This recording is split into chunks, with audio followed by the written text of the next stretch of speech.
नमस्कार दोस्तों। तो कैसे हो आप लोग? आई होप आप लोग बहुत ही बढ़िया होंगे मेरे भाई। देखिए मेरे दोस्त, आप सभी लोगों का अगर आप 2026 में क्लास 10th का मैट्रिक बोर्ड परीक्षा देने वाले हैं तो मेरे भाई आपके लिए क्लास 10th का फाइनल एग्जामिनेशन फॉर्म आ चुका है और उसका डेट भी जारी हो गया है। इसलिए मेरे भाई देर मत कीजिए, क्योंकि यह आपका फाइनल बोर्ड एग्ज़ाम का फॉर्म है। अगर आप इसे बढ़िया से फिलअप करते हैं, भरते हैं, तभी आपका एडमिट कार्ड जारी हो पाता है। नहीं तो अगर आप एक भी गलती करेंगे तो आपका एडमिट कार्ड नहीं जारी हो पाएगा मेरे भाई, और आप क्लास 9th में ही रह जाएंगे, ठीक ना। तो मेरे भाई इस वीडियो को एंड तक देखना, क्योंकि मैं इस वीडियो में आपको एक एक पॉइंट को बारीकी से बताऊंगा और उसका भरने कैसे भरा जाता है मैं भी यह भी बताऊंगा, ठीक ना। तो चलिए वीडियो की शुरुआत करते हैं।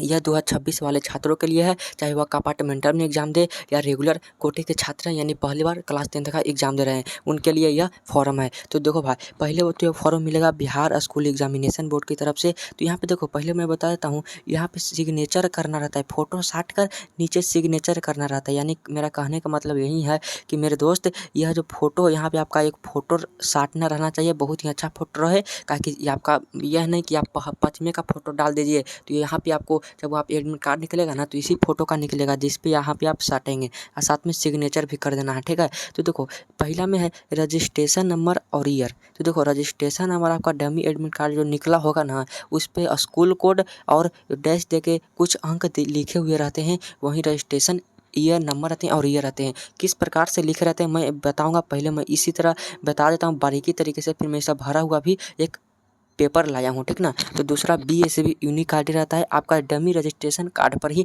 BACB यूनिक आईडी रहता है। तो मेरे भाई समझ गए। तीसरा है स्टूडेंट कैटेगरी, आप किस कैटेगरी के छात्र हैं, तो यहाँ पे EX पर टिक लगा दीजिएगा। ये सब छोड़कर EX पर टिक लगा देना है आपको, ठीक ना। मेरे भाई मैं बारीकी से फिर बताऊँगा, ऐसा नहीं कि मैं इसमें फिर भरा हुआ मैं पेपर भी लाया हूँ, ठीक ना। तो पहले तुम इसको पूरा बढ़िया तरीके से समझ लो और देख लो, ठीक ना। तो वीडियो अच्छा लगेगा तो लाइक कर देना, और चैनल पे नहीं हो तो सब्सक्राइब कर लेना। देखो, अब यहाँ पे मेरे पास स्कूल कोड, चौथा में स्कूल कोड भरना है, तो आपका स्कूल कोड जितना भी है यहाँ पे भर देना है, ठीक है। पाँचवा में स्कूल नेम, अपना स्कूल का नाम भर देना, SMG के कोई भी स्कूल का नाम है वहाँ पे यहाँ पे लिखना है। छठा में है मेरे दोस्त डिस्ट्रिक्ट नेम, मतलब अपने ज़िला का नाम, आप किस ज़िले से आते हैं, पटना ज़िला, जमुई ज़िला, बक्सर ज़िला, भोजपुर ज़िला, आरा ज़िला, जिस ज़िले से आते हैं मेरे दोस्त, यहाँ पे आपको भरना है। अब अपना स्टूडेंट का नाम, स्टूडेंट नेम, अपना नाम। देखो भाई, फॉर्म भरना, फिलअप करना है, किसी भी फॉर्म का फिलअप करते हैं यानी आप भर रहे हैं, तो यह ध्यान रखना है कि हमको फॉर्म को बड़ी अक्षर सभी कैपिटल लेटर में भरा जाता है यहाँ, इसीलिए आपको स्टूडेंट नेम, डिस्ट्रिक्ट नेम सब कैपिटल में लिखना है। स्कूल का नाम भी कैपिटल लेटर में ही लिखा जाता है।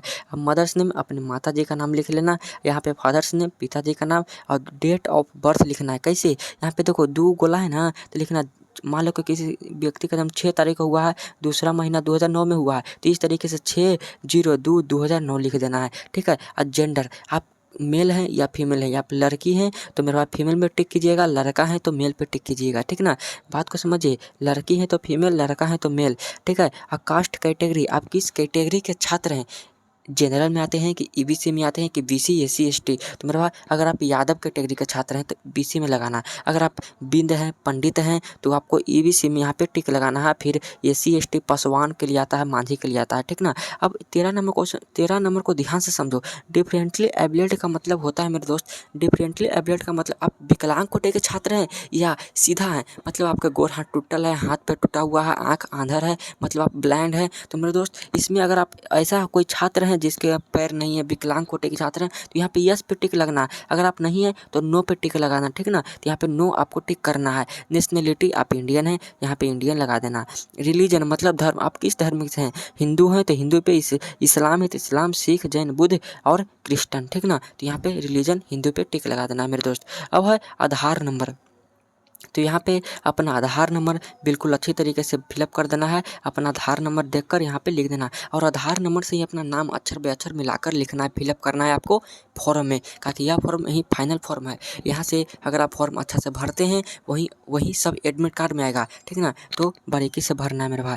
अब यहाँ पे देख लीजिए, अपना हस्ताक्षर, विद्यार्थी स्टूडेंट का सिग्नेचर यहाँ पे करना है। और देखो मेरे दोस्त, यह एग्जाम का जो फॉर्म है बहुत ही कम समय मिला है इस बार, इसलिए आपको दशहरा से पहले यहाँ पे फॉर्म को जमा कर लेना है, भर देना है और स्कूल में जाकर जमा करा देना है, क्योंकि इसका फॉर्म भरा रहा है। इसलिए अगर आप नहीं पता है तो जान लीजिए, फॉर्म को भरना सीख लीजिए। अब देखिए 18 नंबर है area where in the institute of student, मतलब आपको किस एरिया से है तो आपको रूरल में टिक करना है, याद रखना रूरल पे टिक कर देना है, ठीक है। सब डिवीजन में छोड़ देना, सब डिवीजन को आपको छोड़ना है मेरे भाई, ठीक है।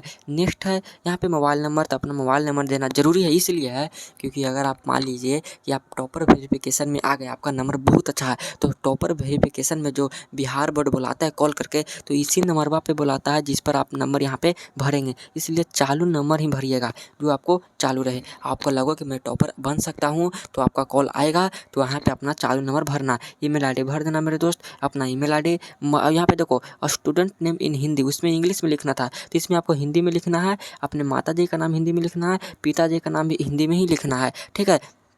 अब नेक्स्ट है स्टूडेंट्स एड्रेस भरना है इन इंग्लिश, मैंने अपने घर का नाम दे देना, पुलिस स्टेशन, पुलिस ऑफिस और डिस्ट्रिक्ट का नाम दे देना, ठीक है। अब मैरियल स्टेटस कि आप शादीशुदा हैं तो मैरिड पे टिक करना, अशादीशुदा हैं तो अनमैरिड पे, इसलिए सभी विद्यार्थी तो शादीशुदा नहीं होंगे, इसलिए अनमैरिड पे टिक करके यहाँ पे अनमैरिड वाला बॉक्स पे अनमैरिड शब्द लिख देगा यहाँ पे, ठीक है। तो अब देखो 27 नंबर, 28 नंबर, 29 नंबर कंपलसरी नहीं है, यह जरूरी बिल्कुल भी नहीं है कि आप इसका फिलअप करना जरूरी नहीं है कि आप अकाउंट नंबर डालें, बैंक का ब्रांच डालें, IFSC कोड डालें, फिर भी आपको भर देना है, यह जरूरी नहीं है। अगर नहीं भरना तो बिल्कुल भी नहीं भरिए, कोई दिक्कत नहीं होगा, क्योंकि इसका कोई मतलब नहीं होता है, ठीक है। तो स्टूडेंट का बैंक अकाउंट नंबर यहाँ पे भर देना, IFSC कोड और प्लस में बैंक का ब्रांच, ठीक है। अब 30 नंबर है two identification marks of student, मतलब अपना मार्क्स कहाँ पे कहीं कटा हुआ है, तिल है, उसको यहाँ पे 2 पॉइंट में इंग्लिश में लिख देना है, और किस तरीके से लिखना है मैं बताऊँगा, यहाँ पे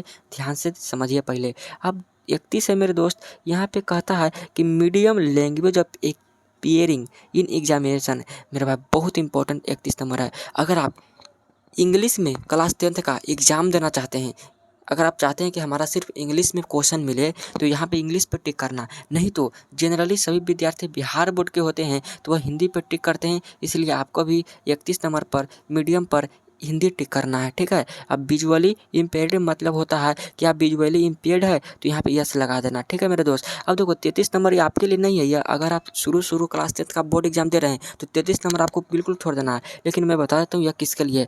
जो कंपार्टमेंटल के छात्र हैं वो एक विषय में फेल हो गए हैं या दोबारा से आपको एग्जाम देना है, तो पिछले साल वाला जो रोल कोड है उसको भर देना है और रोल नंबर भर देना है, और साथ में एग्जाम किस साल दिए थे, 2023 में दिए थे, 24 में दिए थे, 25 में दिए थे, ठीक ना, तो इसको आपको भरना है, ठीक है मेरे दोस्त। तो ये आप समझ गए हैं।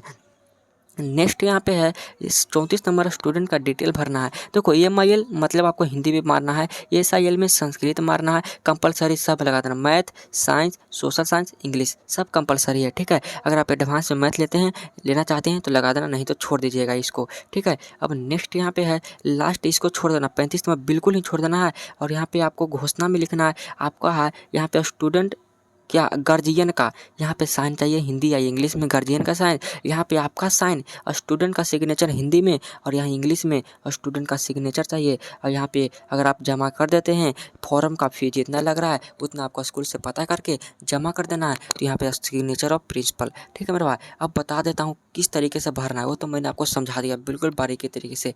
अब मैं आपको एक आपके सामने एक भरा हुआ फॉर्म दिखाता हूँ, जैसे में देखो एक स्टूडेंट का है, रजिस्ट्रेशन नंबर इस तरीके से आपका लिखा हुआ रहेगा, यहाँ पे कट इसलिए लगाया क्योंकि स्टूडेंट नंबर का पूरा फिल हम नहीं कर सकते हैं, ठीक है। यहाँ पे आपका फोटो और सिग्नेचर, स्टूडेंट कैटेगरी EX टिक लगा देना, BSc यूनिक ID आपका डमी रजिस्ट्रेशन कार्ड में ही मिलेगा।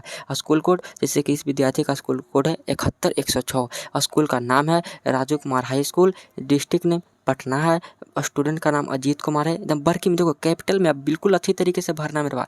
आपको अगर राइटिंग थोड़ा ख़राब है तो अपने से न भरा कर किसी दूसरे व्यक्ति से भराए, लेकिन बिल्कुल साफ लिखा हुआ रहना चाहिए, ठीक है। डिस्ट्रिक्ट में पटना, स्टूडेंट का नाम समझ गए, मदर्स नेम अंजलि देवी, पिता का नाम है पिंटू प्रसाद, और देखो जन्म तिथि यहाँ पे इस तरीके से भरना है 06/02/2009, ठीक है मेरे दोस्त। जेंडर मेल हैं तो मेल लिख देना। यहाँ पे कैटेगरी आप किस कैटेगरी के छात्र हैं तो BC मतलब प्रसाद यादव आते हैं जो BC में आते हैं।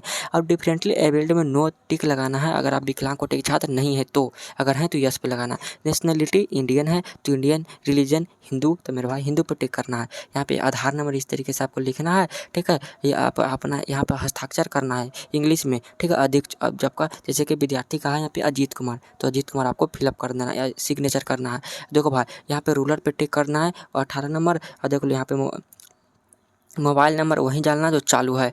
और जी अब अपना जीमेल अकाउंट डाल देना। यहाँ पर स्टूडेंट का नाम हिंदी में देख लो और मदर नेम और पिताजी का नाम, ठीक है। ई पट्टी देख ला। देखो इस तरीके से आपको विलेज भरना है। फॉर्म अनमैरिड है तो अनमैरिड पट्टी करके यहाँ पे अनमैरिड भर देना, ठीक ना मेरे दोस्त। आप यहाँ पे समझो, देखो अकाउंट नंबर आपको ज़रूरी नहीं है भरना है, चाहते हैं तो भर दीजिएगा, ऐसे भर ही जनरली भर दीजिएगा, ठीक ना। 28 number FC code, bank number. देखो to identification a mole of my nose, मतलब मेरे नाक पर एक मोल तिल है, आपको देख लेना। तिल उल है तो लिख देना।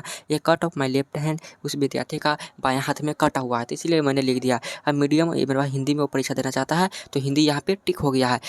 देखो विजुअली इम्पेयर्ड यस पर टिक करना है, ठीक है। 33 कंपार्टमेंटल वाले विद्यार्थियों के लिए मैं बता दिया हूँ। देखो यहाँ पे टिक करना है, हिंदी इंग्लिश पर हिंदी पर, ये संस्कृत पर, math social science science English, ठीक है। अब यहाँ पे साइन देख लीजिए, अपने पिताजी गार्जियन का साइन करा लीजिएगा मेरे दोस्त। और साथ में यहाँ पे अपना साइन ही हिंदी में और दूसरा इंग्लिश में अपना साइन कराना है, ठीक ना। और यहाँ पे पेरेंट्स यहाँ पे अपना सिग्नेचर और मोहर मारेंगे कौन, स्कूल वाले। तो मेरे दोस्त मैंने यह क्लास 10th का एग्ज़ाम फॉर्म किस तरीके से भरना है मैंने बता दिया बिल्कुल बारीकी से। एक भी गलती आपको नहीं करना मेरे भाई, नहीं तो आपको एडमिट कार्ड जो है ना नहीं आ पाएगा, ठीक ना। तो वीडियो अच्छा लगा होगा तो लाइक ज़रूर करना और अपने ज़्यादा से ज़्यादा दोस्तों के पास शेयर कर दो ताकि वो भी देख कर मेरे भाई अपना एग्ज़ाम फॉर्म बिल्कुल अच्छे तरीके से भर ले। आज जितना स्कूल में लगेगा उतना ही देना, फालतू 1 रुपया खर्चा नहीं करना है, ठीक है। तो मिलते हैं इस तरह के अगले वीडियो में। चैनल को पे नहीं हो तो मेरे दोस्त सब्सक्राइब कर लो। जय हिंद, वंदे मातरम।